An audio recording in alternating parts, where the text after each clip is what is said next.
No sé si este mensaje te va a llegar, pero si lo lees, públicalo. Necesito que alguien más lo sepa. Siento que si me lo guardo un día más, me voy a enloquecer. Esto no es ficción, esto es algo que mi familia ha escondido durante décadas y que yo desenterré, literalmente. Vengo de una familia del sur de Texas, gente callada, muy religiosa, muy cerrada. Mis abuelos eran de esos que no hablaban de su pasado. Decían cosas como, mejor no preguntes, o esa historia no es para ti. Pero desde niño, algo me molestaba desde la casa en la que crecí. Mi abuelo tenía una finca grande, con un cobertizo cerrado con candado. Nunca me dejaron entrar. Decían que era para guardar herramientas viejas, pero era mentira.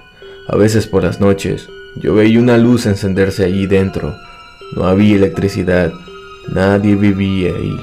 Cuando mi abuelo murió en 2018, mi abuela cayó en una especie de silencio. Se pasaba el día rezando. Cada vez que alguien hablaba del cobertizo, ella se santiguaba y se iba del cuarto. No lo soportaba. Un día, revisando papeles en el desván, encontré una libreta vieja, cubierta de polvo y con manchas de humedad. Era el diario de mi abuelo. Las primeras páginas eran normales, pero luego las fechas empezaban a mezclarse, como si los días se repitieran. Y en una de las páginas había una frase subrayada con fuerza: el pecado vive en la tierra, lo encerramos, pero a veces se mueve. Sentí escalofríos. No era una metáfora, no era simbólico, era literal. Esa noche fui al cobertizo. El candado aún colgaba, pero estaba oxidado. Lo rompí con una barreta. Cuando abrí la puerta, el olor me golpeó primero. Un hedor seco, a tierra, óxido y algo más, algo orgánico. Dentro no había herramientas, solo había una trampilla en el suelo y cadenas en las paredes, como si alguien en algún momento hubiera sido amarrado allí o encerrado. Bajé, no sé por qué.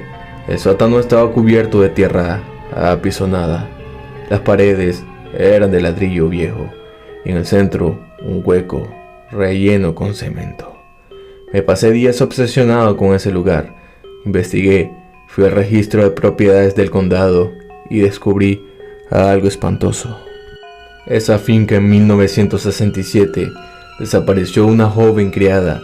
Nunca se resolvió el caso. Vi su foto en un recorte de periódico. Mi estómago se hundió.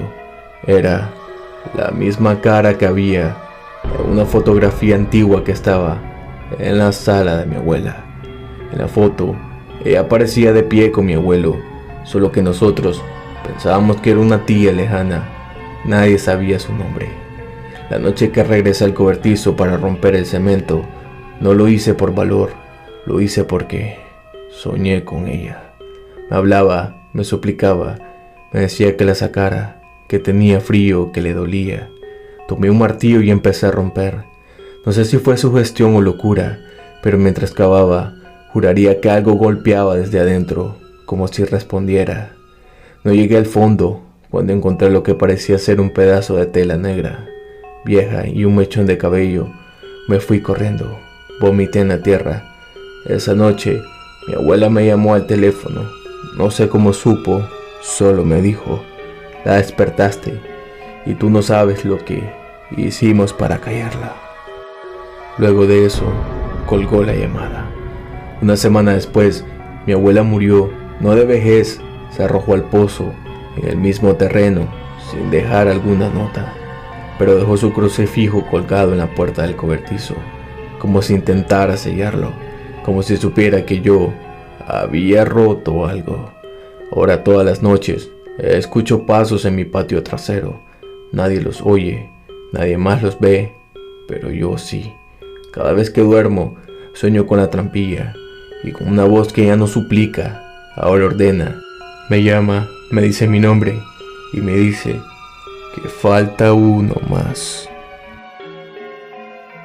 Si te gusta lo que estás escuchando, un like y una suscripción ayudaría mucho a este canal.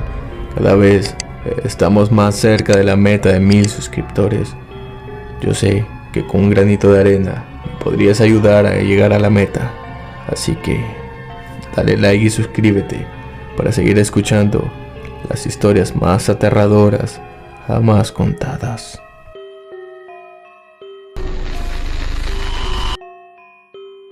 He pensado 1000 veces si debía escribir esto, pero cada noche que cierro los ojos, vuelvo a escuchar los gritos. Yo no puedo con este peso, tal vez no me creas, pero si hay alguien ahí escuchando, alguien que entienda lo que es vivir con algo tan podrido por dentro, necesito sacarlo antes de que me destruya completamente. Vengo de una familia de hombres duros, gente del sur. Mi abuelo fue militar, mi padre también. En mi casa, llorar era de cobardes. Si no aguantabas, te daban más duro. Desde niño, me entrenaron a callar el dolor, a obedecer, a endurecerme. Pero había algo que nadie sabía fuera de la familia. Una tradición que pasaba de generación en generación, escondida detrás de lo que ellos llamaban formación. Lo que para otros era disciplina, para nosotros era algo más oscuro. En un terreno al fondo del rancho había una cabaña de madera podrida. Nadie hablaba de ella, pero cuando cumplías 13 años, tu padre te llevaba ahí solo. Te decía que era hora de ver si eras de verdad uno de la familia. A mí me tocó en 2009. Esa noche, mi padre me despertó a las 2 de la mañana. Me dijo, ponte los zapatos, vamos. Caminamos en silencio hasta la cabaña. Cuando abrió la puerta, el olor me dio náuseas. Era una mezcla de orina, sangre seca y miedo. Adentro había una silla de metal con correas. En el rincón había un hombre, vivo, atado, golpeado, apenas consciente. Yo no entendía, pensé que era una broma enferma, pero mi padre me miró y me dijo, sin una pizca de emoción, es un criminal, un animal, nadie lo va a buscar, hoy vas a aprender a romperlo. Me puso una vara en la mano, yo me negué, me temblaban las piernas. Él no gritó, solo me susurró al oído, si no lo haces tú, lo haré yo, y luego te amarraré a ti. Esa fue mi iniciación, no lo matamos, pero lo dejamos desnutrido, y eso fue solo el principio. Durante 3 años fui parte de eso, una especie de entrenamiento secreto donde me enseñaban a torturar, a interrogar, a deshumanizar y a callar, a mirar a alguien a los ojos y a apagar su voluntad. No sé de dónde traían a esas personas, nunca preguntábamos, nos decían que eran basura que el sistema no castigó. A veces hablaban otro idioma, otras suplicaban en inglés. Había una lista, turnos, registro, todo estaba organizado. El resto del mundo no sabía nada. Para mis compañeros de clase, yo era un tipo callado, el raro del salón, pero en casa, yo ya era parte de mi legado. Mi padre me miraba con orgullo, hasta que un día traje a mi novia a casa. Ella era dulce, inteligente, tenía una manera de mirarme que me hacía sentir humano. Le conté una parte del fragmento, solo para probar. Le dije que mi familia hacía cosas malas y muy malas. Ella lloró, me pidió que me fuera de esa casa, que lo denunciara todo. Esa misma noche, ella desapareció. Mi padre me dijo que se había ido por su cuenta, que ese tipo de gente no entiende lo que es proteger a los suyos. Pero yo reconocí su mochila días antes, oculta detrás de unos troncos cerca de la cabaña. Fui al cuarto de mi padre, busqué sus cosas, encontré una llave, abrí el sótano a la casa, pero nunca debía hacerlo. Había fotos, archivos, grabaciones, nombres, fechas y rostro. Era una red, no solo mi familia, eran varios. Y lo peor, eran viejos conocidos veteranos, ex militares, hombres de verdad, según ellos. Quise ir a la policía, pero ¿cómo acusas a toda tu familia, a media comunidad, sin pruebas sólidas? Sabía que yo había visto, me hicieron entender que si hablaba, iba a acabar igual que ella. Esa fue la última noche que dormí en esa casa. Me fui, Cambié de estado, cambié de nombre, pero no puedo cambiar lo que hice, lo que fui, las cosas que le hice a esa gente que no conocía, solo para que mi padre me dijera, buen trabajo. Y lo peor es que a veces, cuando me enojo, siento que esa parte todavía está dentro de mí, que no me fui, que ellos siguen viviendo en mí, que lo que me enseñaron no se puede desprender. Eso es lo que más me da miedo.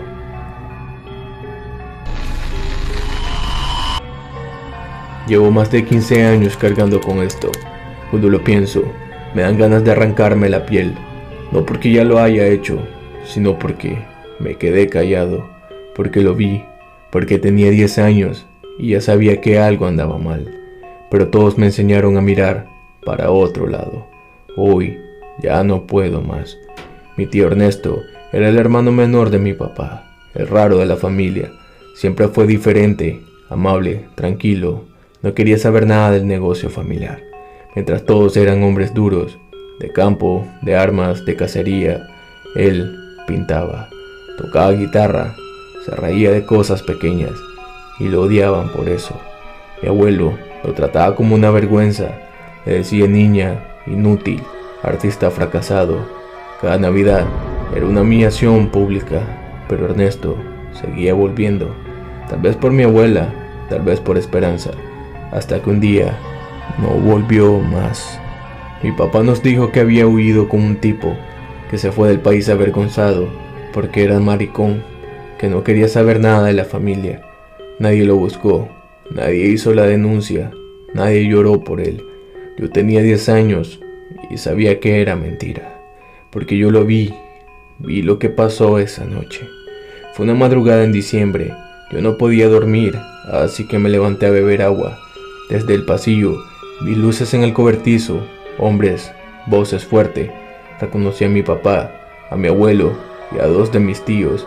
Llevaban algo cargando, o a alguien. Me asomé por la rendija de la puerta y era Ernesto. Estaba arrodillado, golpeado y llorando. Recuerdo perfectamente sus palabras. No hice nada malo, solo quiero vivir tranquilo. Mi abuelo le escupió en la cara y dijo algo que se me quedó grabado para siempre. Los animales enfermos se sacrifican, así funciona. Y entonces le pasaron una bolsa de plástico negra, de esas gruesas, de basura industrial. Lo siguiente, no lo entendí del todo en ese momento, pero hoy, con 26 años, lo tengo claro. Lo asfixiaron, ahí, en el cobertizo, como a un perro.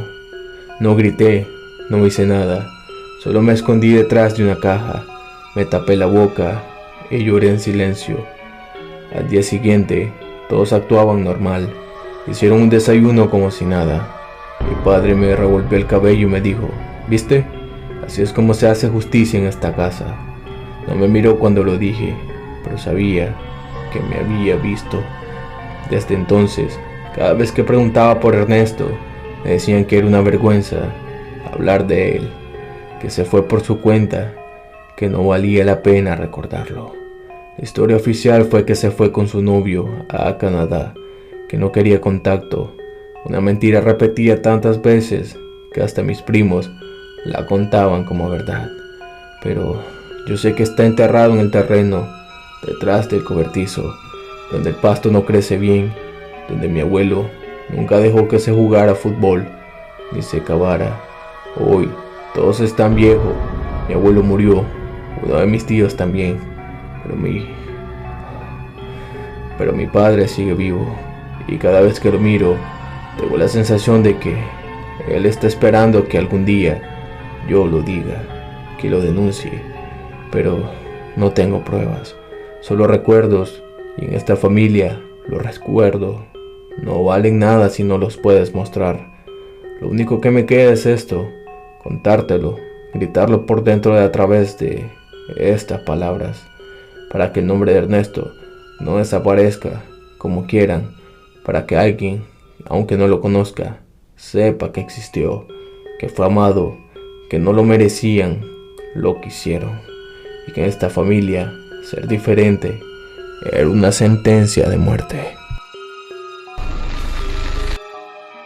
Esta será la última vez que hable de esto, y lo hago porque a veces me pregunto si alguien más ha vivido algo parecido, o si soy el único que tiene una mancha que no se borra. No hay fantasmas en esta historia, no hay monstruo, solo personas. Personas como tú y yo, y eso es lo que más me aterra. Desde que tengo memoria, en casa de mi madre había un retrato grande en la sala, antiguo, de esos que parecen mirarte, aunque no te muevas. Una mujer de rostro serio, ojos oscuros, vestida de negro. Nadie hablaba de ella, solo sabíamos que era una tía lejana, así nos decían, pero la verdad era otra. Cuando tenía 14 años, mi madre cayó en una fuerte depresión, dejó de comer, de hablar, solo se sentaba frente al retrato, en silencio, como si esperara algo. Yo no entendía qué pasaba y nadie me explicaba. Una madrugada la encontré en el suelo del salón con una caja de madera vieja y abierta frente a ella. Lloraba en la caja, había cartas, había fotografías y una grabación de cassette. Me gritó que no la tocara, pero al día siguiente ella desapareció. Desapareció sin dejar nota alguna, sin aviso. La policía dijo que se había ido por voluntad propia, pero yo sabía que no. Mi madre nunca me habría dejado así. La grabación quedó conmigo. Tardé años en escucharla, por miedo, por rabia, por cobardía. Pero cuando cumplí 20, una noche en la que el silencio pesaba como un concreto, puse el cassette. Era su voz, débil, quebrada, y decía: si estás oyendo esto, significa que ya te diste cuenta que algo en esta casa no está bien. No es la casa, es la historia, lo que nos enseñaron a callar. Esa mujer del retrato no es una tía, es tu bisabuela. La encerraron en el sótano por más de 30 años. Mi corazón se detuvo. Dijeron que estaba loca, pero lo único que hizo fue hablar, preguntar, denunciar. Ella sabía cosas, vio cosas de la familia, de los hombres, y por eso la callaron. El cassette seguía con más detalle, cosas que me niego a repetir, cosas que ningún ser humano debería hacerle a otro. Mi familia no era lo que parecía. Tenía una historia de encierros, castigos, silencios impuestos a golpe, mujeres silenciadas y hombres protegidos. Y lo más horrible fue el final de la grabación. Yo también sé cosas que no puedo seguir cargando. Por eso, si algún día te preguntas por qué me fui, no lo hice por debilidad. Lo hice para no convertirme en lo que ellos fueron. Después de eso, silencio absoluto. En el fondo de la caja había una nota escrita a mano por mi madre. Solo decía: rompe el retrato. Ella no merece seguir colgada en esta casa como trofeo. Ella merece un descanso. Esa noche lo hice. Lo arranqué de la pared. Detrás había una cavidad en la pared y dentro una libreta con más nombres, más fechas, más secretos, todo documentado. Quemé esa libreta y desde entonces he vivido con la sensación de que mi apellido no significa orgullo, sino deuda. Deuda con las voces que fueron calladas, deudas con la verdad que nunca se dijo en voz alta, deuda con esa mujer del retrato que todavía aparece en mis sueños. A veces, el verdadero horror no es lo que se esconde en la oscuridad, sino lo que la familia esconde a plena luz del día.